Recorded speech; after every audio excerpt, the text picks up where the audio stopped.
ಆಕಾಶವಾಣಿ ಮಂಗಳೂರು ಕಿಸಾನ್ ವಾಣಿ.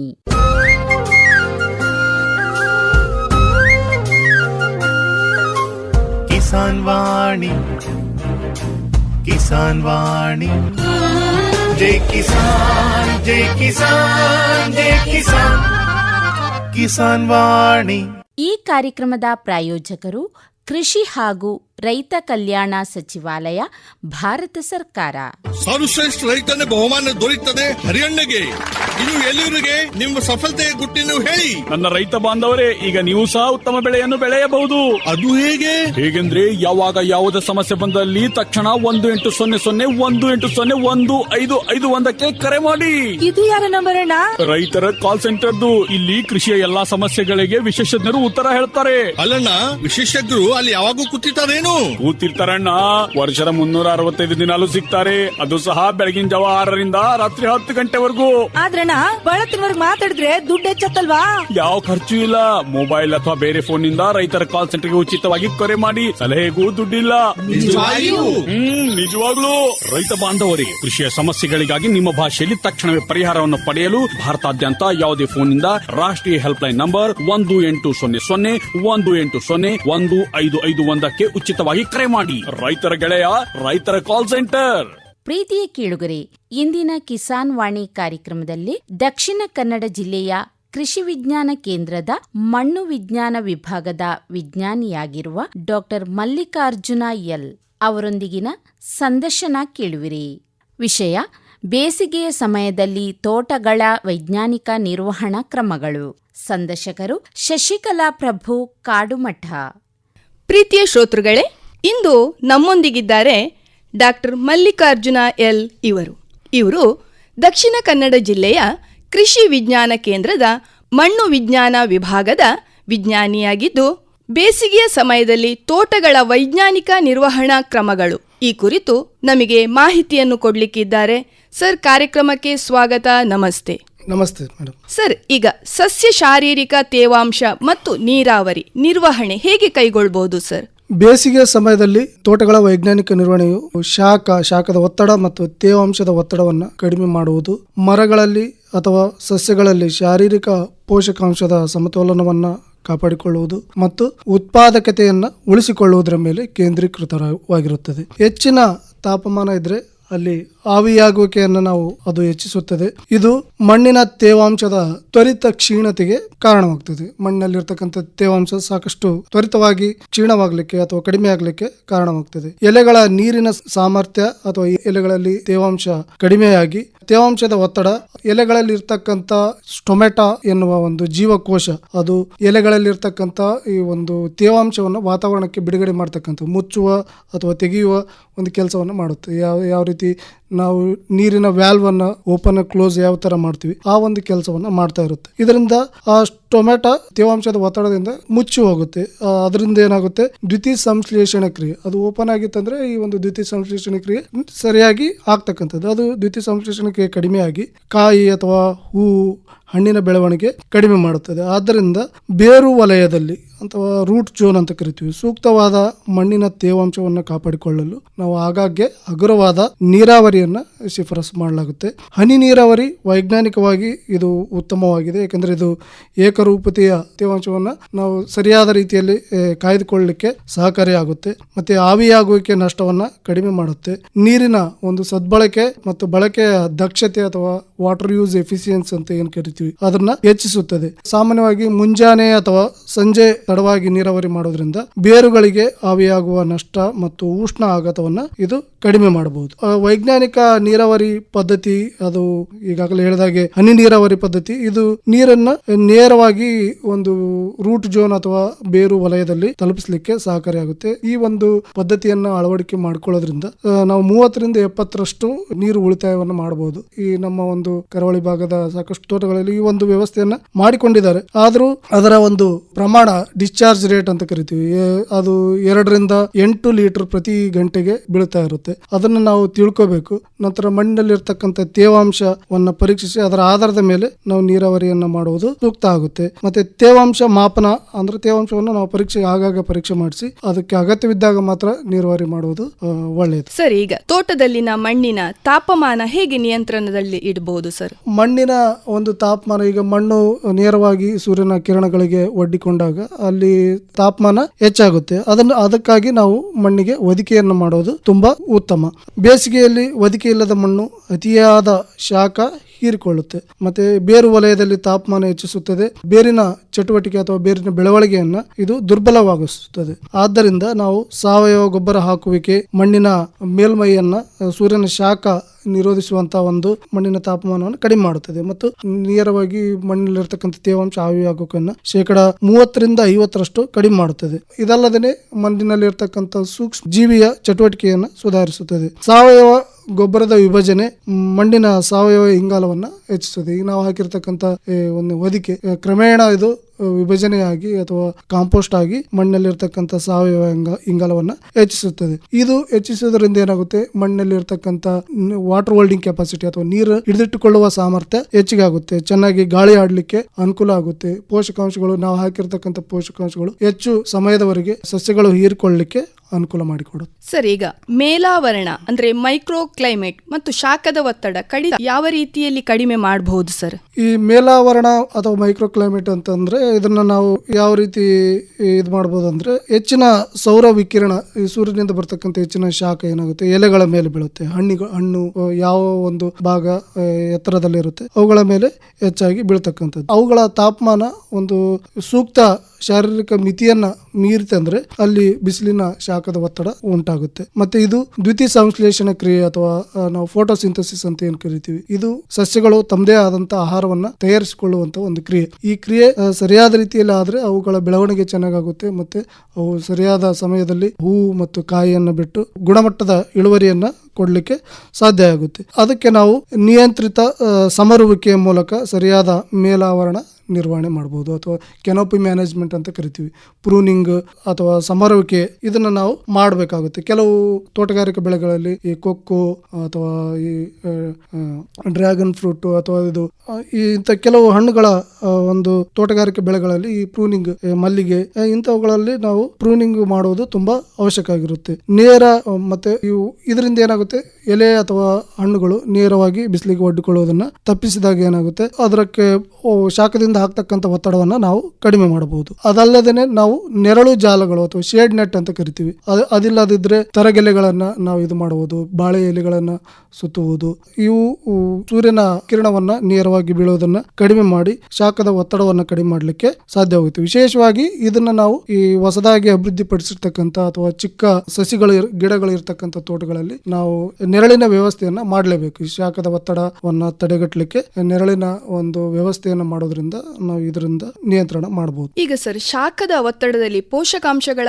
ಪ್ರಸರಣ ಹೇಗಿರುತ್ತದೆ ಸರ್? ಈ ಶಾಖದ ಒತ್ತಡದಲ್ಲಿ ಈಗ ನಾವು ಆಗಲೇ ಚರ್ಚೆ ಮಾಡಿದ ಹಾಗೆ ಸೂರ್ಯನ ತಾಪಮಾನ ಹೆಚ್ಚಿಗೆ ಆದ್ರೆ ಅಥವಾ ವಾತಾವರಣದ ತಾಪಮಾನ ಹೆಚ್ಚಿಗೆ ಆದ್ರೆ ಯಾವ ರೀತಿ ಆವಿ ಹೆಚ್ಚಿಗೆ ಆಗುತ್ತೆ, ಅದೇ ರೀತಿ ಒಂದು ಪೋಷಕಾಂಶಗಳ ಪ್ರಸರಣ ಸಹ ಹೆಚ್ಚಿಗೆ ಆಗುತ್ತೆ. ಯಾಕಂದ್ರೆ ಪೋಷಕಾಂಶಗಳು ನೀರಿನಲ್ಲಿ ಕರಗಿ ಇರ್ತಕ್ಕಂಥದ್ದು, ನೀರು ಯಾವ ರೀತಿ ಅದು ಚಲನೆ ಆಗುತ್ತೆ ಅದೇ ರೀತಿ ಪೋಷಕಾಂಶಗಳ ಪ್ರಸರಣ ಸಹ ಆಗ್ತಕ್ಕಂಥದ್ದು. ಇದರಿಂದ ಹೆಚ್ಚಿನ ತಾಪಮಾನ ಪೋಷಕಾಂಶಗಳ ಖನಿಜೀಕರಣ ವೇಗಗೊಳ್ಳುತ್ತೆ. ಖನಿಜೀಕರಣ ಅಂತಂದ್ರೆ ಈ ಸಾವಯವ ವಸ್ತುಗಳು ರಾಸಾಯನಿಕವಾಗಿ ಮಾರ್ಪಾಟು ಹೊಂದುವ ಒಂದು ಕ್ರಿಯೆ ಖನಿಜೀಕರಣ ಅಥವಾ ನಿರವಯವವಾಗಿ ಆಗ್ತಕ್ಕಂಥ ಮಿನರಲೈಸೇಷನ್ ಅಂತ ಕರಿತೀವಿ. ಹೆಚ್ಚಿನ ತಾಪಮಾನವು ಪೋಷಕಾಂಶಗಳ ಖನಿಜೀಕರಣ ಅಥವಾ ಮಿನರಲೈಸೇಷನ್ ಅಂತ ಏನ್ ಕರಿತೀವಿ ಅದು ವೇಗಗೊಳಿಸುತ್ತದೆ. ಆದರೆ ಇದನ್ನ ನಾವು ಸರಿಯಾದ ರೀತಿಯಲ್ಲಿ ನಾವು ನೀರಾವರಿ ಮಾಡದೇ ಇದ್ರೆ ಅಲ್ಲಿ ಬಾಷ್ಪೀಕರಣ ಅಥವಾ ಟ್ರಾನ್ಸ್ಪಿರೇಷನ್, ಯೋಪೋ ಟ್ರಾನ್ಸ್ಪಿರೇಷನ್ ಅಂತ ಕರಿತೀವಿ. ಈ ಬಾಷ್ಪೀಕರಣ ಮತ್ತು ಸೋರಿಕೆಯ ಮುಖಾಂತರ ಈ ಪೋಷಕಾಂಶಗಳ ನಷ್ಟ ಹೆಚ್ಚಾಗುತ್ತೆ. ಬೇಸಿಗೆಯಲ್ಲಿ ಹೆಚ್ಚುವರಿ ರಾಸಾಯನಿಕ ಸಾರಜನಕ ಸಸ್ಯಗಳಿಗೆ ನಾವು ಈಗ ಹೆಚ್ಚುವರಿ ಸಾರಜನಕವನ್ನು ಹಾಕೋದ್ರಿಂದ ಅದರ ಒಂದು ಬೆಳವಣಿಗೆಯನ್ನ ಹೆಚ್ಚಿಗೆ ಮಾಡುತ್ತೆ. ಮತ್ತೆ ಎಲೆಗಳು ಹಚ್ಚ ಹಸಿರಾಗಿ ಇವು ಕೀಟಗಳ ಆಕರ್ಷಣೆಯಿಂದ ಕೀಟಗಳ ಬಾಧೆಗೆ ಒಳಗಾಗುವಂತ ಸಂಭವ ಇರುತ್ತೆ. ಆದ್ದರಿಂದ ನಾವು ಈ ಒಂದು ಸಾರಜನಕಯುಕ್ತ ಪೋಷಕಾಂಶಗಳನ್ನು ಕಡಿಮೆ ಕೊಡಬೇಕು. ಪೊಟ್ಯಾಷಿಯಂಗೆ ಒತ್ತು ನೀಡುವ ಸಮತೋಲಿತ ಪೋಷಣೆಯನ್ನ ಶಿಫಾರಸು ಮಾಡಬೇಕಾಗುತ್ತೆ. ಏಕೆಂದ್ರೆ ಪೊಟ್ಯಾಷಿಯಂ ಈ ಟೊಮೆಟೊ ನಾವು ಆಗಲೇ ಹೇಳಿದಾಗೆ ಈ ಎಲೆಗಳಲ್ಲಿ ಇರ್ತಕ್ಕಂಥ ಒಂದು ಬಗೆಯ ಜೀವಕೋಶ, ಇದರ ಕಾರ್ಯವನ್ನ ಇದು ನಿಯಂತ್ರಣ ಮಾಡೋದು. ಆಸ್ಮೋಟಿಕ್ ಸಮತೋಲನವನ್ನ ನಿಯಂತ್ರಣವಾಗಿಡ್ಲಿಕ್ಕೆ ಈ ಪೊಟ್ಯಾಷಿಯಂ ಸಹಕಾರಿಯಾಗುತ್ತೆ. ಮತ್ತೆ ಇದಲ್ಲದೆ ಬರ ಸಹಿಷ್ಣುತೆ ಹೆಚ್ಚಿಸುತ್ತದೆ, ಅಥವಾ ಈ ಡ್ರಾಟ್ ಟಾಲರೆನ್ಸ್ ಬೆಳೆಗಳಲ್ಲಿ ಅಥವಾ ಸಸ್ಯಗಳಲ್ಲಿ ಈ ಒಂದು ಪೊಟ್ಯಾಷಿಯಂ ಸರಿಯಾದ ಪ್ರಮಾಣದಲ್ಲಿ ನಾವು ಒದಗಿಸುವುದರಿಂದ ಬರವನ್ನು ತಡೆದುಕೊಳ್ಳುವಂತ ಸಾಮರ್ಥ್ಯ ಹೆಚ್ಚಿಗೆ ಆಗುತ್ತೆ. ಸೂಕ್ಷ್ಮ ಪೋಷಕಾಂಶಗಳ ಎಲೆಗಳ ಒಂದು ಸಿಂಪಡಣೆ ಮಾಡೋದ್ರಿಂದ ಈ ಒಂದು ತೇವಾಂಶದ ಒತ್ತಡ ಕಡಿಮೆಯಾಗಿ ಬೇರುಗಳಿಗೆ ಹೀರಿಕೊಳ್ಳದ ಬಾರದ ಸ್ಥಿತಿಯಲ್ಲಿ ಇದು ನೇರವಾಗಿ ನಾವು ಸಸ್ಯಗಳಿಗೆ ಒದಗಿಸುವಲ್ಲಿ ಸಹಕಾರಿಯಾಗುತ್ತೆ. ಈ ಒಂದು ಪೋಷಕಾಂಶಗಳನ್ನ ನಾವು ಸರಿಯಾದ ರೀತಿಯಲ್ಲಿ ಸಸ್ಯಗಳಿಗೆ ಕೊಡಬೇಕಾದ್ರೆ ಅದಕ್ಕೆ ನಾವು ಸಮಗ್ರ ಪೋಷಕಾಂಶ ನಿರ್ವಹಣೆಯನ್ನ ಮಾಡೋದು ತುಂಬಾ ಉತ್ತಮ. ಸಮಗ್ರ ಪೋಷಕಾಂಶ ನಿರ್ವಹಣೆ ಅಂತಂದ್ರೆ ಈ ಎಲ್ಲಾ ಬಗೆಯ ಪೋಷಕಾಂಶಗಳನ್ನು, ಒಂದು ಸಾವಯವ, ಜೈವಿಕ ಮತ್ತು ರಾಸಾಯನಿಕ, ಇವುಗಳನ್ನ ಎಲ್ಲಾ ರೀತಿಯಲ್ಲಿ ನಾವು ಕೊಡಬೇಕಾಗುತ್ತೆ.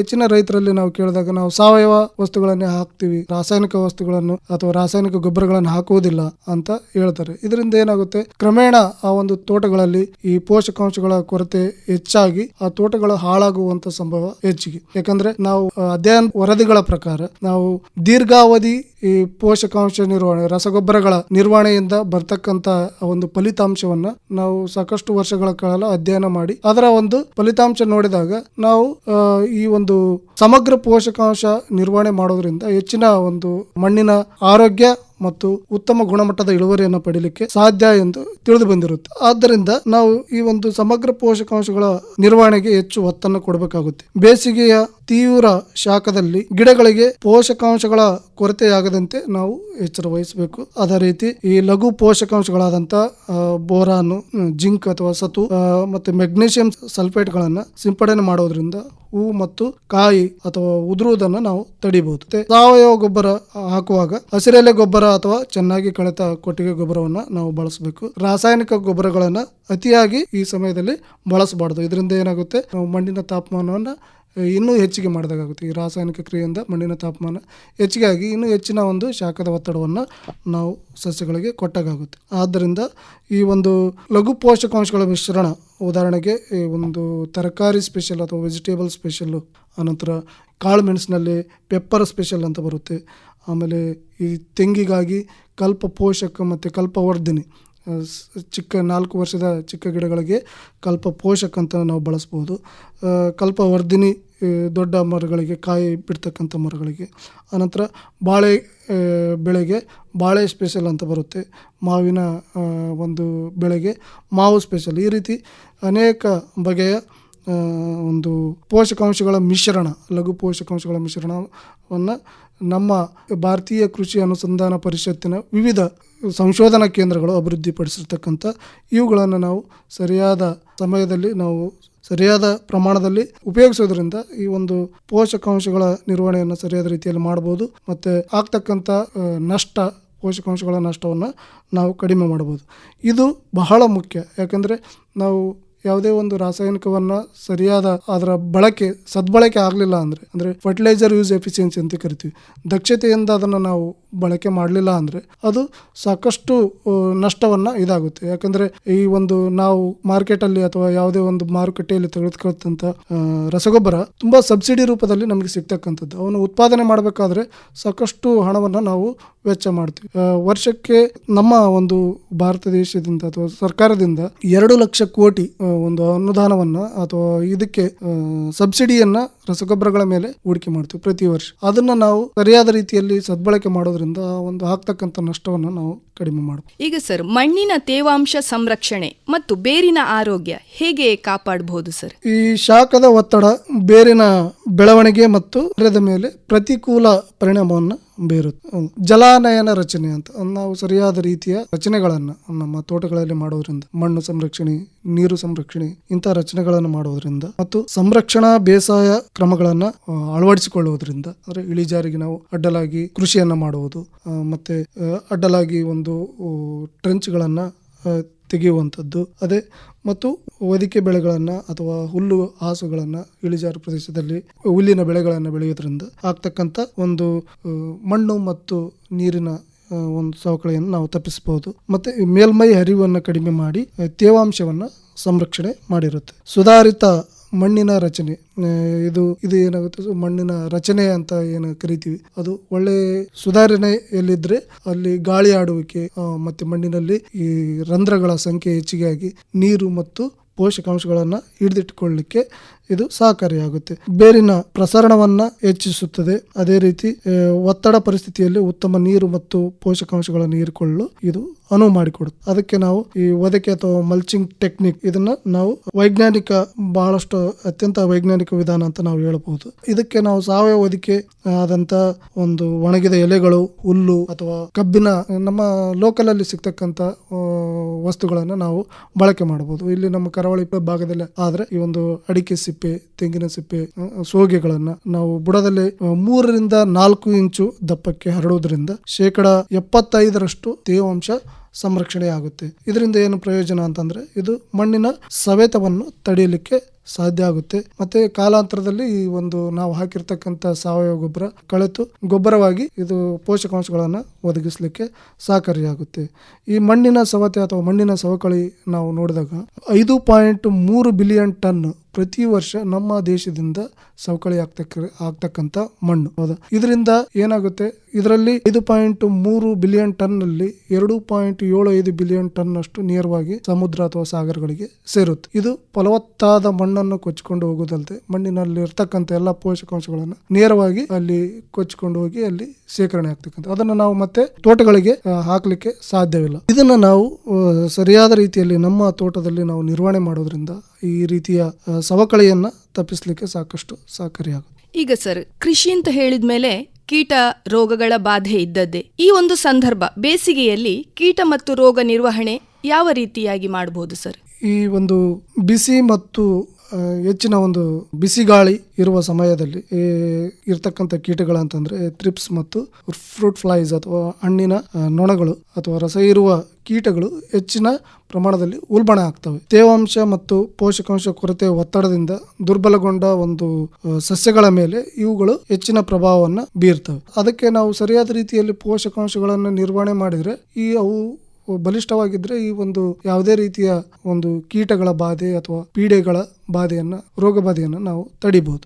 ನಿಯಮಿತ ಮೇಲ್ವಿಚಾರಣೆ, ಜೈವಿಕ ನಿಯಂತ್ರಣಗಳು ಅಥವಾ ಬಯೋಕಂಟ್ರೋಲ್ ಏಜೆಂಟ್ಸ್ ಅಂತ ಕರಿತೀವಿ, ಮತ್ತೆ ಅಗತ್ಯ ಆಧಾರಿತ ರಾಸಾಯನಿಕ ಸಿಂಪಡಣೆ. ಅದನ್ನ ಕೊನೆಯದಾಗಿ ನಾವು ರಾಸಾಯನಿಕ ಮೊರೆ ಹೋಗ್ಬೇಕಾಗುತ್ತೆ. ನಾವು ಮೊದಲೇ ಮೊರೆ ಹೋಗೋದ್ರಿಂದ ನಾವು ವಾತಾವರಣದಲ್ಲಿ ಸಾಕಷ್ಟು ಪ್ರಯೋಜನಕಾರಿ ಕೀಟಗಳನ್ನ ನಾವು ನಾಶ ಮಾಡಿದಾಗ ಆಗುತ್ತೆ. ಅದಕ್ಕೆ ನಾವು ಯಾವುದೇ ಒಂದು ನಮ್ಮ ಸಸ್ಯ ಸಂರಕ್ಷಣಾ ವಿಜ್ಞಾನಿಗಳನ್ನು ಕೇಳಿದಾಗ ಈ ಒಂದು ಸಮಗ್ರ ಕೀಟ ನಿರ್ವಹಣೆ ಮಾಡೋದು ತುಂಬಾ ಒಳ್ಳೆಯದಂತ ಹೇಳ್ತಾರೆ.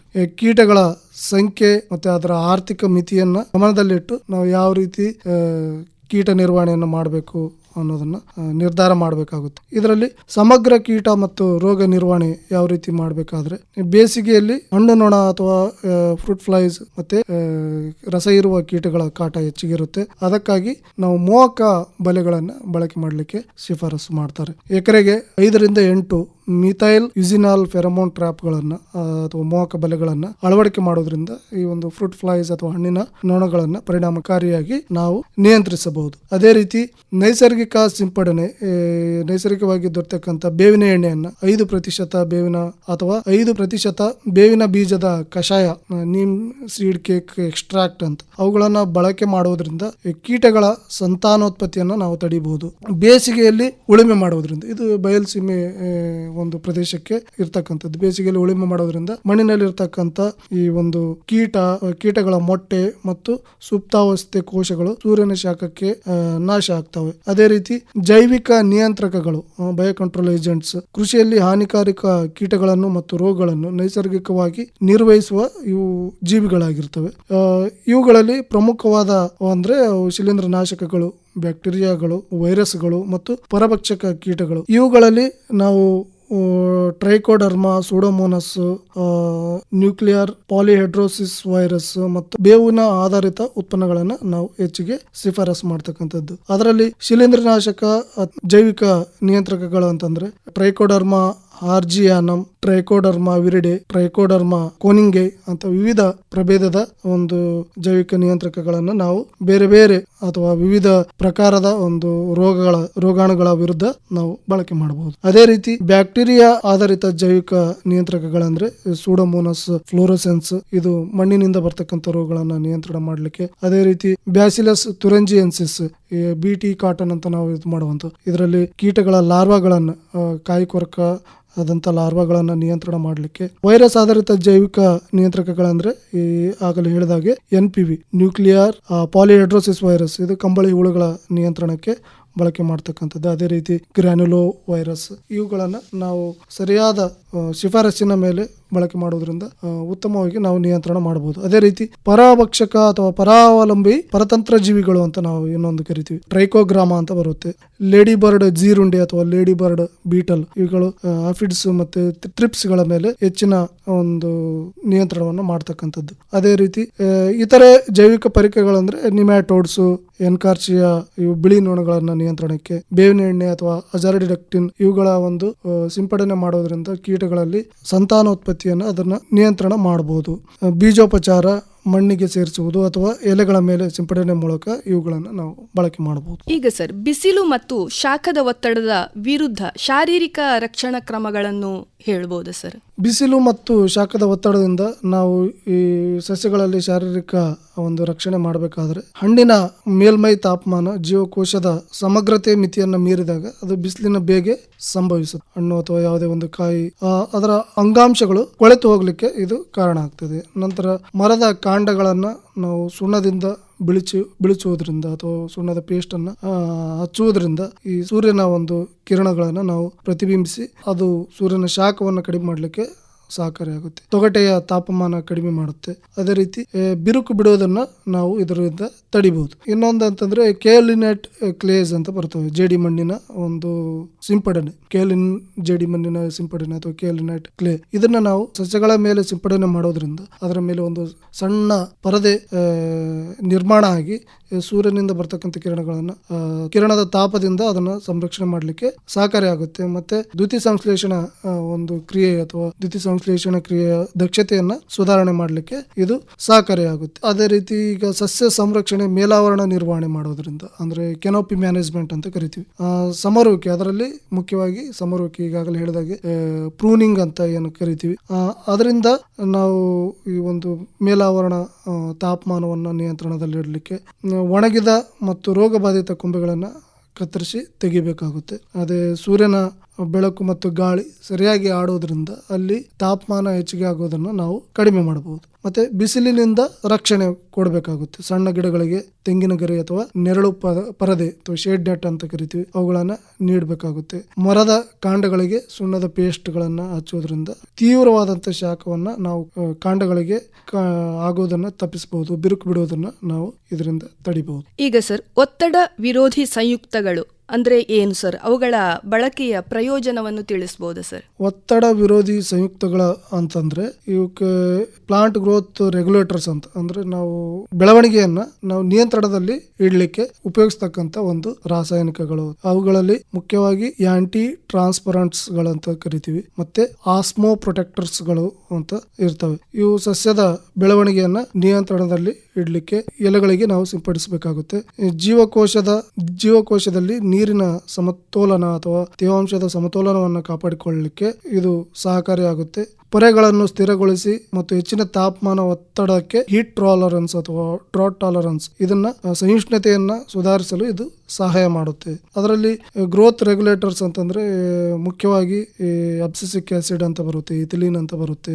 ಇದು ಡಾರ್ಮನ್ಸಿಯನ್ನ ಹೆಚ್ಚಿಸಲಿಕ್ಕೆ, ಇಥಿಲೀನ್ ಹಣ್ಣು ಆಗುವುದಕ್ಕೆ. ಆನಂತರ ಇಂಡೋಲ್ ಅಸ್ಟಿಕ್ ಆಸಿಡ್ ಅಂತ ಇಂಡೋಲ್ 3 ಅಸಿಟಿಕ್ ಆಸಿಡ್. ಅದೇ ರೀತಿ ಕೈನೆಟಿನ್ ಅಂತ ಬರುತ್ತೆ, ಈ ಒಂದು ಜೀವಕೋಶಗಳ ವಿಭಜನೆ ನಿಯಂತ್ರಣದಲ್ಲಿ ಇಡ್ಲಿಕ್ಕೆ. ಆಮೇಲೆ ಒಂದು ಕಾಂಡಗಳ ಬೆಳವಣಿಗೆಗೆ GA3 ಅಂತ ಬರುತ್ತೆ. ಇಂಥವುಗಳನ್ನ ನಾವು ಸೂಕ್ತ ಪ್ರಮಾಣದಲ್ಲಿ, ಅವು ತುಂಬಾ ಕಡಿಮೆ ಪ್ರಮಾಣದಲ್ಲಿ, ಅಂದ್ರೆ ಈ ಒಂದು PPM ಲೆವೆಲ್ ಅಲ್ಲಿ ಅವುಗಳನ್ನು ನಾವು ಸಿಂಪಡಣೆ ಮಾಡೋದ್ರಿಂದ, ಶಿಫಾರಸಿನ ಪ್ರಕಾರ ಸಿಂಪಡಣೆ ಮಾಡೋದ್ರಿಂದ ಈ ಒಂದು ಬೇಸಿಗೆಯಲ್ಲಿ ಆಗ್ತಕ್ಕಂಥ ಒತ್ತಡವನ್ನು ನಾವು ಕಡಿಮೆ ಮಾಡಬಹುದು. ಕೊನೆಯದಾಗಿ ಬೇಸಿಗೆಯ ಸಮಯದಲ್ಲಿ ಈ ವೈಜ್ಞಾನಿಕ ಒಂದು ನಿರ್ವಹಣೆ ಮಾಡೋದ್ರಿಂದ ಅನುಕೂಲ ಶಾರೀರಿಕ ಪರಿಸ್ಥಿತಿಯನ್ನ ನಾವು ಕಾಪಾಡಬಹುದು. ಮರದ ಬದುಕುಳುವಿಕೆ, ನಿರಂತರ ಬೆಳವಣಿಗೆ ಮತ್ತು ಶಾಖದ ಒತ್ತಡ ಪರಿಸ್ಥಿತಿಗಳಲ್ಲಿ ಸ್ಥಿರ ಇಳುವರಿಯನ್ನ ಖಚಿತಪಡಿಸಿಕೊಳ್ಬೇಕಾದ್ರೆ ನೀರು ಮತ್ತು ಪೋಷಕಾಂಶದ ಮತ್ತು ಮೇಲಾವರಣ ನಿರ್ವಹಣೆ, ಈ ತೇವಾಂಶ, ಪೋಷಕಾಂಶಗಳ ನಿರ್ವಹಣೆ,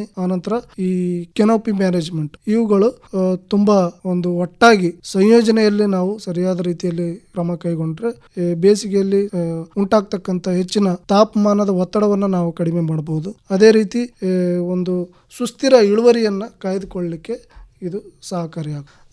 ಈ ಒಂದು ನಿರ್ವಹಣಾ ಕ್ರಮಗಳನ್ನು, ಅದರಲ್ಲಿ ಹೆಚ್ಚಾಗಿ ಒಂದು ತೇವಾಂಶವನ್ನು ಸಂರಕ್ಷಣೆ ಮಾಡ್ತಕ್ಕಂಥದ್ದು, ಆನಂತರ ಮಣ್ಣಿನಲ್ಲಿ ತೇವಾಂಶವನ್ನು ನಿರ್ವಹಣೆ ಮೇಂಟೈನ್ ಸರಿಯಾದ ಪ್ರಮಾಣದಲ್ಲಿ, ಸೂಕ್ತ ಪ್ರಮಾಣದಲ್ಲಿ ಇರುವಾಗಿ ನೋಡಿಕೊಳ್ಳುವಂಥದ್ದು, ಪೋಷಕಾಂಶಗಳನ್ನು, ಅಗತ್ಯವಾದಂಥ ಪೋಷಕಾಂಶಗಳನ್ನು ಕೊರತೆ ಆಗದಂತೆ ನಾವು ಒದಗಿಸುವುದರಿಂದ ಈ ಬೇಸಿಗೆಯಲ್ಲಿ ಉಂಟಾಗ್ತಕ್ಕಂಥ ಒಂದು ತೋಟಗಳ ಅಥವಾ ಬೆಳೆಗಳಿಗೆ ಉಂಟಾಗ್ತಕ್ಕಂಥ ಒತ್ತಡವನ್ನು ನಾವು ಕಡಿಮೆ ಮಾಡ್ಬೋದು. ಇದರಿಂದ ಏನಾಗುತ್ತೆ, ನಾವು ಇಳುವರಿಯನ್ನು ಸ್ಥಿರವಾಗಿಸಲಿಕ್ಕೆ ಸಾಧ್ಯ ಆಗುತ್ತೆ. ಅದೇ ರೀತಿ ಈ ಒಂದು ಒತ್ತಡವನ್ನು ನಾವು ಯಾವುದೇ ರೀತಿ ನಿರ್ವಹಣೆ ಮಾಡಲಿಲ್ಲ ಅಂತಂದರೆ ಮುಂದೆ ಕಾಯಿಗಳು ಸರಿಯಾದ ರೀತಿಯಲ್ಲಿ ಆಗೋದಿಲ್ಲ, ಉದುರುವುದು, ಆನಂತರ ಬಂದಿರತಕ್ಕಂಥ ಕಾಯಿಗಳು ಗುಣಮಟ್ಟದ ಕಾಯಿಗಳು ಇರೋದಿಲ್ಲ. ಅದನ್ನು ನಾವು ತಪ್ಪಿಸಲಿಕ್ಕೆ ಈ ಒಂದು ಸಣ್ಣ ಸಣ್ಣ ಕ್ರಮಗಳನ್ನು ಈ ಸಮಯದಲ್ಲಿ ಅಳವಡಿಸಿಕೊಳ್ಳುವುದು ಬಹಳ ಸೂಕ್ತ ಆಗಿರುತ್ತೆ. ಈಗ ಸರ್, ಬೇಸಿಗೆಯಲ್ಲಿ ಅಡಿಕೆ ತೋಟದ ವೈಜ್ಞಾನಿಕ ನಿರ್ವಹಣೆ ಕ್ರಮಗಳ ಕುರಿತು ಸಂಕ್ಷಿಪ್ತವಾಗಿ ವಿವರಿಸಬಹುದಾ ಸರ್? ಈಗ ಇಲ್ಲಿವರೆಗೂ ನಾವು ಹೇಳಿದ್ದೆಲ್ಲ ಒಂದು ಸಾಮಾನ್ಯವಾಗಿ ಎಲ್ಲ ತೋಟಗಳನ್ನು ನಿರ್ವಹಣೆ ಮಾಡಲಿಕ್ಕೆ. ನಾವು ಅಡಿಕೆಗೆ ಅಂತಲೇ ಒಂದು ಯಾವ ರೀತಿ ಬೇಸಿಗೆಯಲ್ಲಿ ನಿರ್ವಹಣೆ ಮಾಡ್ಬೋದು ಅಂತಂದರೆ, ಮೊದಲನೇದಾಗಿ ನೀರಾವರಿ ನಿರ್ವಹಣೆ. ಹೌದು, ಅದಕ್ಕೆ ನಾವು, ಯಾಕಂದರೆ ಅಡಿಕೆ ಗಿಡಗಳು ಆಳವಿಲ್ಲದ ಬೇರುಗಳನ್ನು ಹೊಂದಿರೋದ್ರಿಂದ ತೇವಾಂಶದ ಕೊರತೆಯನ್ನು ಅವು ತಡೆದುಕೊಳ್ಳಲಿಕ್ಕೆ ಸಾಧ್ಯ ಆಗೋದಿಲ್ಲ. ಹನಿ ನೀರಾವರಿ ಪದ್ಧತಿಯನ್ನು ಅಳವಡಿಸ್ಕೊಳ್ಳೋದು ಇದರಲ್ಲಿ ಅತ್ಯಂತ ಸೂಕ್ತವಾಗಿರುತ್ತೆ. ದಿನಕ್ಕೆ ಒಂದು ಮರಕ್ಕೆ ಸುಮಾರು 16ರಿಂದ 20 ಲೀಟರ್ ನೀರು ಬೇಕಾಗುತ್ತೆ. ಹೌದು, ಅದು ನಾವು ಈಗಾಗಲೇ ಹೇಳಿದಾಗೆ ಒಂದು ಡ್ರಿಪ್ಪರ್ ಡಿಸ್ಚಾರ್ಜ್ ರೇಟ್ ಅಂತ ಅದು ಬರ್ತಕ್ಕಂಥ ಒಂದು ನೀರು ಎಷ್ಟು ಪ್ರಮಾಣ ಅಂತಂದರೆ 2ರಿಂದ 8 ಲೀಟರ್ ಪ್ರತಿ ಗಂಟೆಗೆ. ಅದನ್ನು ನಾವು ಯಾವ ಪ್ರಮಾಣದಲ್ಲಿ ನಮ್ಮ ಡ್ರಿಪ್ಪರ್ಗಳಿಂದ ನೀರಾವರಿ ಆಗ್ತಾ ಇದೆ ಅದನ್ನು ನಾವು ತಿಳ್ಕೋಬೇಕು. ಆಧಾರದ ಮೇಲೆ ಈ 16 ಅಂತಂದರೆ ಈ 8 ಲೀಟ್ರ್ ಪ್ರತಿ ಗಂಟೆಗೆ ಬರ್ತಾಯಿದೆ ಅಂದರೆ ನಾವು 2 ಗಂಟೆ ನೀರಾವರಿ ಮಾಡ್ಬೋದು, ಅಥವಾ 2 ಬರ್ತಾಯಿದೆ ಅಂದರೆ ನಾವು ಹೆಚ್ಚಿನ ಸಮಯ ನೀರಾವರಿಯನ್ನು ಮಾಡಬೇಕಾಗುತ್ತೆ. ಅದನ್ನು ನಾವು ತಿಳ್ಕೋಬೇಕು. ಮತ್ತು ಇನ್ನೊಂದು ಏನಂದರೆ, ನಮ್ಮ ಮಣ್ಣಿನಲ್ಲಿ ತೇವಾಂಶ ಎಷ್ಟು ಸಮಯದವರೆಗೆ ಹಿಡಿದಿಟ್ಟುಕೊಳ್ಳುತ್ತೆ. ಈ ತೇವಾಂಶ ಹಿಡಿದಿಟ್ಟುಕೊಳ್ಳುವಂಥ ಸಾಮರ್ಥ್ಯ ಮಣ್ಣಿನಲ್ಲಿರ್ತಕ್ಕಂಥ ಸಾವಯವ ಇಂಗಾಲದ ಮೇಲೆ ಅವಲಂಬನೆ ಆಗಿರುತ್ತೆ. ಹೌದು, ಅದಕ್ಕಾಗಿ ನಾವು ಇಷ್ಟೇ ಸಮಯದಲ್ಲಿ ಇಷ್ಟೇ ಪ್ರಮಾಣದಲ್ಲಿ ನೀವು ನೀರಾವರಿ ಮಾಡಬೇಕಂತ ಹೇಳಲಿಕ್ಕೆ ಸಾಧ್ಯ ಆಗೋದಿಲ್ಲ. ಪ್ರತಿಯೊಂದು ತೋಟದಿಂದ ತೋಟಕ್ಕೆ ವ್ಯತ್ಯಾಸ ಆಗುತ್ತೆ. ಆ ಒಂದು ಯಾವ ರೀತಿ ಯಾವ ಗುಣಧರ್ಮದ ಮಣ್ಣಿದೆ, ಮಣ್ಣಿನ ನೀರು ಹಿಡಿದಿಟ್ಟುಕೊಳ್ಳುವ ಸಾಮರ್ಥ್ಯ ಎಷ್ಟಿದೆ, ಮತ್ತು ನಾವು ಬಳಸಿರ್ತಕ್ಕಂಥ ಈ ಡ್ರಿಪ್ ಲೈನ್ಗಳಲ್ಲಿ ಯಾವ ಪ್ರಮಾಣದಲ್ಲಿ ನೀರು ಸೋರಿಕೆ ಆಗ್ತಾ ಇದೆ, ಅದನ್ನು ನಾವು ಗಮನದಲ್ಲಿಟ್ಟುಕೊಂಡು ನಮ್ಮ ಒಂದು ನೀರಾವರಿಯ ಕಾಲಾವಧಿಯನ್ನು, ಸಮಯವನ್ನು, ಇಷ್ಟು ಸಮಯದವರೆಗೆ ನೀರಾವರಿ ಮಾಡಬೇಕು ಅನ್ನೋದನ್ನು ನಿರ್ಧಾರ ಮಾಡಬಹುದು. ಮತ್ತು ಮಾರ್ಚ್ದಿಂದ ಮೇ ತಿಂಗಳವರೆಗೆ 2ರಿಂದ 4 ದಿನಗಳಿಗೊಮ್ಮೆ, ಕನಿಷ್ಠ 2ರಿಂದ 4 ದಿನಗಳಿಗೊಮ್ಮೆ ನಾವು ನೀರು ಉಣಿಸುವುದು ಕಡ್ಡಾಯ ಆಗುತ್ತೆ. ನೀರು ಜಾಸ್ತಿ ಸೋರಿಕೆ ಆಗ್ತಾ ಇತ್ತು ಅಂದರೆ, ನೀರು ಹಿಡಿದಿಟ್ಟುಕೊಳ್ಳುವ ಸಾಮರ್ಥ್ಯ ಮಣ್ಣಲ್ಲಿ ತುಂಬ ಕಡಿಮೆ ಇತ್ತಂದರೆ ಪ್ರತಿದಿನ ನಾವು ನೀರಾವರಿ ಮಾಡುವುದು ಸೂಕ್ತ. ಮತ್ತು ಸಂಜೆ ಅಥವಾ ಮುಂಜಾನೆಯಲ್ಲಿ ನೀರು ಹಾಯಿಸೋದ್ರಿಂದ ಮತ್ತು ಆವಿಯಾಗುವಿಕೆಯನ್ನು ನಾವು ತಡಿಬೋದು. ಅದೇ ರೀತಿ ಈ ಬೇರುಗಳಿಗೆ ಶಾಖದ ಒತ್ತಡವನ್ನು ಕಡಿಮೆ ಮಾಡಲಿಕ್ಕೆ ಸಾಧ್ಯ ಆಗುತ್ತೆ. ಈ ಕಡೆ 20ರಿಂದ 30ರಷ್ಟು ನಾವು ಒಂದು ಆವಿಯಾಗುವಿಕೆಯನ್ನು ತಡಿಬೋದು. ಎರಡನೇದಾಗಿ ಈ ಹೊದಿಕೆ ಹಾಕೋದ್ರಿಂದ ಮಣ್ಣಿಗೆ ಸೂರ್ಯನ ಕಿರಣಗಳಿಗೆ ನೇರವಾಗಿ ಒಡ್ಡಿಕೊಳ್ಳುವುದನ್ನು ತಪ್ಪಿಸಲಿಕ್ಕೆ ಹೊದಿಕೆ ಹಾಕೋದನ್ನು ನಾವು ಮಾಡಬಹುದು. ಇದರಲ್ಲಿ ಸಾವಯವ ಹೊದಿಕೆಗಳನ್ನ ಹೆಚ್ಚಾಗಿ ಬಳಕೆ ಮಾಡೋದು ಸೂಕ್ತ. ನಮ್ಮ ಲೋಕಲ್ ಕಂಡೀಷನ್ ಅಲ್ಲಿ ಅಥವಾ ನಮ್ಮ ಪ್ರಾದೇಶಿಕ ಸುತ್ತಮುತ್ತಲು ಸಿಗ್ತಕ್ಕಂಥ ವಸ್ತುಗಳನ್ನ ಬಳಕೆ ಮಾಡೋದು ಉತ್ತಮ ಅಂತ. ಅಡಿಕೆ ಮರದ ಬುಡದ ಸುತ್ತ ನಾವು 2ರಿಂದ 3 ಅಡಿ ವ್ಯಾಪ್ತಿಯಲ್ಲಿ ಒಣಗಿದ ಎಲೆಗಳು, ಸೋಗೆ, ಹುಲ್ಲು ಅಥವಾ ಅಡಿಕೆ ಸಿಪ್ಪೆಗಳನ್ನ 3ರಿಂದ 4 ಇಂಚಿನಷ್ಟು ದಪ್ಪಕ್ಕೆ ಹರಡುವುದು ಸಹಕಾರಿ. ಇದರಿಂದ ಪ್ರಯೋಜನ ಅಂತಂದ್ರೆ ನಾವು ಕಳೆ ಸಸ್ಯಗಳನ್ನ ನಿಯಂತ್ರಣದಲ್ಲಿಡಬಹುದು, ಮತ್ತೆ ಕಾಲಾಂತರದಲ್ಲಿ ಈ ಒಂದು ವಸ್ತುಗಳು ಕೊಳೆತು ಅದು ಗೊಬ್ಬರವಾಗಿ ಬದಲಾಗ್ಲಿಕ್ಕೆ ಸಹಕಾರಿಯಾಗುತ್ತೆ. ಮೂರನೇದಲ್ಲಿ ಆಗಿ ಅಂದ್ರೆ ಬೇಸಿಗೆ ಬೇಗೆಯಿಂದ ರಕ್ಷಣೆ ಮಾಡ್ಲಿಕ್ಕೆ ನಾವು ಏನ್ ಮಾಡಬಹುದು ಅಂತ, ತೀವ್ರವಾದ ಸೂರ್ಯನ ಕಿರಣಗಳನ್ನು ಅಡಿಕೆ ಕಾಂಡದ ಮೇಲೆ ನೇರವಾಗಿ ಬಿದ್ದಾಗ ಕಾಂಡ ಬಿರುಕುಗೊಳ್ಳುತ್ತೆ. ನಾವು ಸಾಕಷ್ಟು ತೋಟಗಳಲ್ಲಿ ಭೇಟಿ ನೀಡಿದಾಗ ರೈತರ ಒಂದು ತೋಟಗಳಲ್ಲಿ ನೇರವಾಗಿ ಸೂರ್ಯನ ಒಂದು ಕಿರಣಗಳಿಗೆ ಒಡ್ಡಿಕೊಂಡಂತ ಮರಗಳು, ಆ ಕಾಂಡಗಳು ಕೊಳೆತು ಹೋಗಿರುವುದು, ಬಿರುಕು ಬಿಟ್ಟು ಮುರಿದು ಹೋಗಿರುವುದು, ಆ ಒಂದು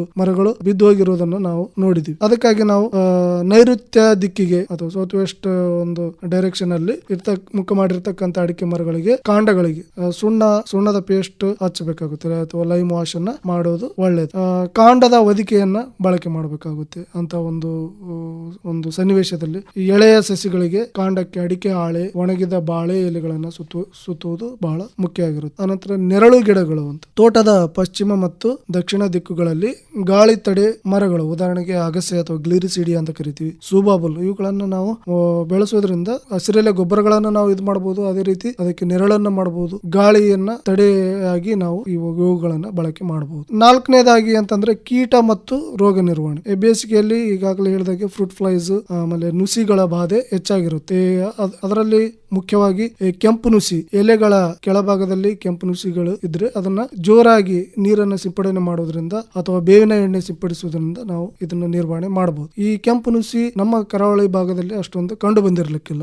ಒಂದು ದಾವಣಗೆರೆ, ಚಿತ್ರದುರ್ಗ, ಅದೇ ಹಾವೇರಿ ಭಾಗದಲ್ಲಿ ಒಂದು ಸಮಸ್ಯೆಯನ್ನು ನಾವು ನೋಡಿದೀವಿ. ಅದೇ ರೀತಿ ಈ ವೈಟ್ ಫ್ಲೈಸ್ ಅಂತ ಬರುತ್ತೆ. ಗಿಡದ ಸುಳಿಯಲ್ಲಿ ನೀರು ನಿಲ್ಲದಂತೆ ನಾವು ನೋಡ್ಕೊಳ್ಬೇಕು. ತೆಂಗಿನಲ್ಲಿ ಕೀಟ ಬಾಧೆ ಕಂಡು ಬಂದ್ರೆ ಅದನ್ನ ಶಿಫಾರಸು ಮಾಡಿದಂತ ಒಂದು ಕೀಟನಾಶಕಗಳನ್ನು ಬಳಸಿ ಇದು ಮಾಡಬಹುದು. ಅದೇ ರೀತಿ ಎನ್ಕಾರ್ಸಿಯಾ ಒಂದು ಜೈವಿಕ ಪೀಡೆ, ಜೈವಿಕ ನಿಯಂತ್ರಕಗಳನ್ನ ಬಳಕೆ ಮಾಡಬಹುದು. ಕೊನೆಯದಾಗಿ ಈ ಒಂದು ಪೋಷಕಾಂಶ ನಿರ್ವಹಣೆ. ಈ ನಾವು ಯಾವುದೇ ರೀತಿ ಮಣ್ಣಿಗೆ ಹಾಕಿದಂತ ಪೋಷಕಾಂಶ ಅಥವಾ ರಸಗೊಬ್ಬರಗಳು ನೀರಲ್ಲಿ ಕರಗಿ ನೀರನ್ನ ಹೀರಿಕೊಳ್ಳುವಾಗ ಆ ಪೋಷಕಾಂಶಗಳು ಸಸ್ಯಗಳಿಗೆ ಸಿಗ್ತಕ್ಕಂಥದ್ದು. ಅದನ್ನು ನಾವು ಈ ರಸಾವರಿ ಪದ್ಧತಿ ಮುಖಾಂತರ, ಫರ್ಟಿಗೇಷನ್ ಅಂತ ಕರಿತೀವಿ. ಈಗ ಹನಿ ನೀರಾವರಿ ಇದ್ರೆ ಅದಕ್ಕೆ ನಾವು ಒಂದು ರಸಾವರಿ ಮುಖಾಂತರ ಪೋಷಕಾಂಶಗಳನ್ನ ಒದಗಿಸಬಹುದು. ಇದರಿಂದ ಏನಾಗುತ್ತೆ, ಗೊಬ್ಬರದ ಬಳಕೆ 25% ಉಳಿತಾಯ ಆಗುತ್ತೆ. ಇಂಥ ಒಂದು ವ್ಯವಸ್ಥೆಗಳನ್ನ, ಸಣ್ಣ ಸಣ್ಣ ವ್ಯವಸ್ಥೆಗಳನ್ನ ನಮಗೆ ಸಾಧ್ಯವಾದಷ್ಟು ನಾವು ಬಳಕೆ ಮಾಡೋದ್ರಿಂದ ಈ ಉತ್ಪಾದನಾ ವೆಚ್ಚವನ್ನ ಕಡಿಮೆ ಮಾಡಬಹುದು. ಮತ್ತೆ ಅದೇ ರೀತಿ ಈ ಒಂದು ಸಾಕಷ್ಟು ಅದರ ಒಂದು ಯೂಸ್ ಎಫಿಸಿಯನ್ಸಿ, ಸಮರ್ಪಕ ದಕ್ಷತೆಯನ್ನು ಹೆಚ್ಚಿಸಬಹುದು. ಲಘು ಪೋಷಕಾಂಶಗಳನ್ನು ನಾವು ಬೇಸಿಗೆ ಕೊನೆಯಲ್ಲಿ ಬೋರಾನ್ ಅಥವಾ ಸತುವಿನ ಸಿಂಪಡಣೆ ಮಾಡೋದ್ರಿಂದ ನಾವು ಈ ಒಂದು ಕಾಯಿ ಉದುರುವುದನ್ನು ನಾವು ತಪ್ಪಿಸಬಹುದು. ಈ ಬೇಸಿಗೆಯಲ್ಲಿ ಮುಖ್ಯವಾಗಿ ಒಂದು ಪೊಟ್ಯಾಶ್ ಮತ್ತೆ ಈ ಗೊಬ್ಬರವನ್ನ ಸರಿಯಾದ ಪ್ರಮಾಣ, ಸೂಕ್ತ ಪ್ರಮಾಣದಲ್ಲಿ ಶಿಫಾರಸಿನಂತೆ ನಾವು ಕೊಡೋದು ಬಹಳ ಮುಖ್ಯ ಆಗ್ತದೆ. ಹೌದಾ? ಈ ರೀತಿ ಎಲ್ಲಾ ರೀತಿಯ ಒಂದು ನಿರ್ವಹಣೆಯನ್ನ ಮಾಡಿದ್ದೇ ಆದಲ್ಲಿ ನಾವು ಬೇಸಿಗೆಯಲ್ಲಿ ಉಂಟಾಗ್ತಕ್ಕಂತ ಒಂದು ಶಾಖದ ಒತ್ತಡವನ್ನ ನಾವು ಕಡಿಮೆ ಮಾಡಬಹುದು. ಈಗಾಗಲೇ ಒಂದು ಹವಾಮಾನ ಇಲಾಖೆಯ ಮುನ್ಸೂಚನೆಯಂತೆ ಬೇಸಿಗೆಯಲ್ಲಿ ತಾಪಮಾನ ಹೆಚ್ಚಿಗೆ ಆಗುವುದನ್ನ ಹೇಳಲಾಗ್ತದೆ. ಈ ಸರಾಸರಿ ತಾಪಮಾನಕ್ಕಿಂತ ನಮ್ಮ ಕರ್ನಾಟಕದಲ್ಲಿ ಸರಾಸರಿ ತಾಪಮಾನಕ್ಕಿಂತ 1 ರಿಂದ 4 ಡಿಗ್ರಿ ಸೆಲ್ಸಿಯಸ್ ಹೆಚ್ಚಾಗುವ ಸಾಧ್ಯತೆ ಇದೆ ಎಂದು ತಿಳಿಸಿರ್ತಾರೆ. ಅದೇ ರೀತಿ ನಾವು ಈ ಒಂದು ಜಾಗತಿಕ ತಾಪಮಾನ ನೋಡಿದಾಗ 1.4 ಡಿಗ್ರಿ ಸೆಲ್ಸಿಯಸ್ ಹೆಚ್ಚಾಗುವುದನ್ನ ಮುನ್ಸೂಚನೆ ನೀಡಲಾಗಿದೆ. ಆದ್ದರಿಂದ ಈ ಒಂದು ಒತ್ತಡದಿಂದ ನಾವು ಆರ್ಥಿಕ ಅಥವಾ ಒಂದು ಇಳುವರಿಯಲ್ಲಿ ಆಗ್ತಕ್ಕಂಥ ನಷ್ಟವನ್ನ ಕಡಿಮೆ ಮಾಡಲಿಕ್ಕೆ ಸೂಕ್ತ ಒಂದು ಕ್ರಮಗಳನ್ನ ನಾವು ಇಂದಿನಿಂದಲೇ ತೆಗೆದುಕೊಳ್ಳುವುದರಿಂದ ಆಗ್ತಕ್ಕಂತ ಒಂದು ಉತ್ಪಾದಕತೆಯನ್ನ ಕಡಿಮೆ ಮಾಡಬಹುದು. ಆಹಾರ ಭದ್ರತೆಯನ್ನ ಕಾಪಾಡಿಕೊಳ್ಳಲಿಕ್ಕೆ ಮತ್ತು ನಮ್ಮ ಆರ್ಥಿಕ ಒಂದು ಭದ್ರತೆಯನ್ನ ಕಾಪಾಡಿಕೊಳ್ಳಲಿಕ್ಕೆ ಇಂಥ ಒಂದು ಕ್ರಮಗಳು ಈ ಸಮಯದಲ್ಲಿ ತೆಗೆದುಕೊಳ್ಳುವುದರಿಂದ ನಾವು ಬೇಸಿಗೆಯ ಒಂದು ಸಮಯದಲ್ಲಿ ತೋಟಗಳನ್ನ ಸರಿಯಾದ ರೀತಿಯಲ್ಲಿ ನಿರ್ವಹಣೆ ಮಾಡಬಹುದು. ಸರಿ, ಈಗಾಗಲೇ ಬೇಸಿಗೆ ಸಮಯ ಆರಂಭ ಆಗಿದೆ. ನಮ್ಮ ಕೇಳುಗರಿಗೆ ಹಾಗೆ ಕೃಷಿಕರಿಗೆ ಒಟ್ಟಾಗಿ ಹೇಳುವುದಿದ್ರೆ ಏನ್ ಹೇಳಲಿಕ್ಕೆ ಇಷ್ಟಪಡ್ತೀರಾ ಸರ್? ಬೇಸಿಗೆಯಲ್ಲಿ ಈ ನೀರಾವರಿ ಮೊದಲೇದಾಗಿ ಒಂದು ಮಣ್ಣಿನಲ್ಲಿ ತೇವಾಂಶವನ್ನ ಸರಿಯಾದ ರೀತಿಯಲ್ಲಿ ಕಾಪಾಡಿಕೊಳ್ಳುವುದು, ಮತ್ತೆ ಮಣ್ಣನ್ನ ಹೊದಿಕೆಯಿಂದ ಸಂರಕ್ಷಣೆ ಮಾಡುವುದು, ಈ 2 ಕ್ರಮಗಳು ಬಹಳ ಅವಶ್ಯಕವಾಗಿರುತ್ತೆ. ಆನಂತರ ಈ ಒಂದು ಪೋಷಕಾಂಶಗಳ ನಿರ್ವಹಣೆ, ಯಾವುದಾದ್ರೂ ಒಂದು ಲಘು ಪೋಷಕಾಂಶಗಳನ್ನ ಶಿಫಾರಸಿನ ಪ್ರಕಾರ ಯಾವುದೇ ಒಂದು ಕೊರತೆಯ ಲಕ್ಷಣಗಳು ಕಂಡು ಬಂದ್ರೆ ಅವುಗಳನ್ನ ಬಳಕೆ ಮಾಡತಕ್ಕಂಥದ್ದು, ಮತ್ತೆ ಸಮತೋಲಿತ ಪೋಷಕಾಂಶಗಳ ನಿರ್ವಹಣೆ ಮಾಡೋದು ಬಹಳ ಒಂದು ಅನುಕೂಲಕರ ಅಂತ ನಾವು ಹೇಳ್ಬೋದು. ಹೆಚ್ಚಿನ ಮಾಹಿತಿಗಾಗಿ ನಮ್ಮ ಒಂದು ದೂರವಾಣಿ ಸಂಖ್ಯೆ ಮುಖಾಂತರ ಸಹ ನೀವು ಸಂಪರ್ಕ ಮಾಡಬಹುದು. ನನ್ನ ಒಂದು ದೂರವಾಣಿ ಸಂಖ್ಯೆ ಅಥವಾ ಮೊಬೈಲ್ ಸಂಖ್ಯೆ 9535164801 9535164801. 1648001. ಈ ಒಂದು ಸಂಖ್ಯೆಗೆ ನೀವು ಕರೆ ಮಾಡಿ ಯಾವುದೇ ರೀತಿಯ ಒಂದು ಸಂದೇಹಗಳನ್ನು ಸಹ ನೀವು ಕೇಳಿಕೊಳ್ಬಹುದು. ಧನ್ಯವಾದ. ಪ್ರೀತಿಯ ಶ್ರೋತೃಗಳೇ, ಇದುವರೆಗೆ ದಕ್ಷಿಣ ಕನ್ನಡ ಜಿಲ್ಲೆ ಕೃಷಿ ವಿಜ್ಞಾನ ಕೇಂದ್ರದ ಮಣ್ಣು ವಿಜ್ಞಾನ ವಿಭಾಗದ ವಿಜ್ಞಾನಿಯಾಗಿರುವ ಡಾಕ್ಟರ್ ಮಲ್ಲಿಕಾರ್ಜುನ ಎಲ್ ಇವರೊಂದಿಗಿನ ಸಂದರ್ಶನ ಕೇಳಿದಿರಿ. ವಿಷಯ ಬೇಸಿಗೆಯ ಸಮಯದಲ್ಲಿ ತೋಟಗಳ ವೈಜ್ಞಾನಿಕ ನಿರ್ವಹಣಾ ಕ್ರಮಗಳು. ಇದರ ಬಗ್ಗೆ ಒಂದಿಷ್ಟು ನಮ್ಮ ಕೃಷಿಕರಿಗೆ ಕೇಳುಗರಿಗೆ ಮಾಹಿತಿಯನ್ನು ನೀಡಿದ್ದಾರೆ. ಈ ಕಾರ್ಯಕ್ರಮಕ್ಕೆ ಬಂದು ಮಾಹಿತಿಯನ್ನು ನೀಡಿದಕ್ಕೆ ಸರ್ ನಿಮ್ಗೆ ತುಂಬು ಹೃದಯದ ಧನ್ಯವಾದಗಳು ಸರ್. ನಮಸ್ತೆ. ಇದುವರೆಗೆ ಬೇಸಿಗೆಯ ಸಮಯದಲ್ಲಿ ತೋಟಗಳ ವೈಜ್ಞಾನಿಕ ನಿರ್ವಹಣಾ ಕ್ರಮಗಳು ಈ ಕುರಿತು ದಕ್ಷಿಣ ಕನ್ನಡ ಜಿಲ್ಲೆಯ ಕೃಷಿ ವಿಜ್ಞಾನ ಕೇಂದ್ರದ ಮಣ್ಣು ವಿಜ್ಞಾನ ವಿಭಾಗದ ವಿಜ್ಞಾನಿಯಾಗಿರುವ ಡಾಕ್ಟರ್ ಮಲ್ಲಿಕಾರ್ಜುನ ಎಲ್ ಅವರೊಂದಿಗೆ ನಡೆಸಿದ ಸಂದರ್ಶನವನ್ನ ಕೇಳಿದಿರಿ. ಸಂದರ್ಶಕರು ಶಶಿಕಲಾ ಪ್ರಭು ಕಾಡುಮಠ. ಈ ಕಾರ್ಯಕ್ರಮದ ನಿರ್ದೇಶನ PV ಪ್ರಶಾಂತ್ ಕುಮಾರ್. ಸರ್ವಶ್ರೇಷ್ಠ ರೈತನ ಬಹುಮಾನ ದೊರೆಯುತ್ತದೆ ಹರಿಯಣ್ಣಗೆ. ಇದು ಎಲ್ಲಿವರಿಗೆ ನಿಮ್ಮ ಸಫಲತೆಯ ಗುಟ್ಟಿನ ಹೇಳಿ. ನನ್ನ ರೈತ ಬಾಂಧವರೇ, ಈಗ ನೀವು ಸಹ ಉತ್ತಮ ಬೆಳೆಯನ್ನು ಬೆಳೆಯಬಹುದು. ಅದು ಹೇಗೆ? ಹೇಗೆಂದ್ರೆ ಯಾವಾಗ ಯಾವುದೇ ಸಮಸ್ಯೆ ಬಂದಲ್ಲಿ ತಕ್ಷಣ 1-800-180-1551 ಕರೆ ಮಾಡಿ. ಇದು ಯಾರ ನಂಬರ್ ಅಣ್ಣ? ರೈತರ ಕಾಲ್ ಸೆಂಟರ್ದು. ಇಲ್ಲಿ ಕೃಷಿಯ ಎಲ್ಲಾ ಸಮಸ್ಯೆಗಳಿಗೆ ವಿಶೇಷಜ್ಞರು ಉತ್ತರ ಹೇಳ್ತಾರೆ. ಅಲ್ಲಣ್ಣ, ವಿಶೇಷಜ್ಞರು ಅಲ್ಲಿ ಯಾವಾಗೂ ಕೂತಿರ್ತಾರೇನು? ಕೂತಿರ್ತಾರಣ್ಣ. ವರ್ಷದ 365 ದಿನಾಲೂ ಸಿಗ್ತಾರೆ. ಅದು ಸಹ ಬೆಳಗಿನ ಜಾವ 6ರಿಂದ ರಾತ್ರಿ 10 ಗಂಟೆವರೆಗೂ. ಆದ್ರಣ್ಣ ಬಳತ್ತಿನವರ್ಗ್ ಮಾತಾಡಿದ್ರೆ ದುಡ್ಡು ಹೆಚ್ಚತ್ತಲ್ವಾ? ಯಾವ ಖರ್ಚು ಇಲ್ಲ. ಮೊಬೈಲ್ ಅಥವಾ ಬೇರೆ ಫೋನ್ ನಿಂದ ರೈತರ ಕಾಲ್ ಸೆಂಟರ್ಗೆ ಉಚಿತವಾಗಿ ಕರೆ ಮಾಡಿ. ಸಲಹೆಗೂ ದುಡ್ಡಿಲ್ಲ. ನಿಜವಾಗ್ಲೂ. ರೈತ ಬಾಂಧವರಿಗೆ ಕೃಷಿಯ ಸಮಸ್ಯೆಗಳಿಗಾಗಿ ನಿಮ್ಮ ಭಾಷೆಯಲ್ಲಿ ತಕ್ಷಣವೇ ಪರಿಹಾರವನ್ನು ಪಡೆಯಲು ಭಾರತಾದ್ಯಂತ ಯಾವುದೇ ಫೋನ್ ನಿಂದ ರಾಷ್ಟ್ರೀಯ ಹೆಲ್ಪ್ ಲೈನ್ ನಂಬರ್ 1-800-180-1551 ಉಚಿತವಾಗಿ ಕರೆ ಮಾಡಿ. ರೈತರ ಗೆಳೆಯ, ರೈತರ ಕಾಲ್ ಸೆಂಟರ್.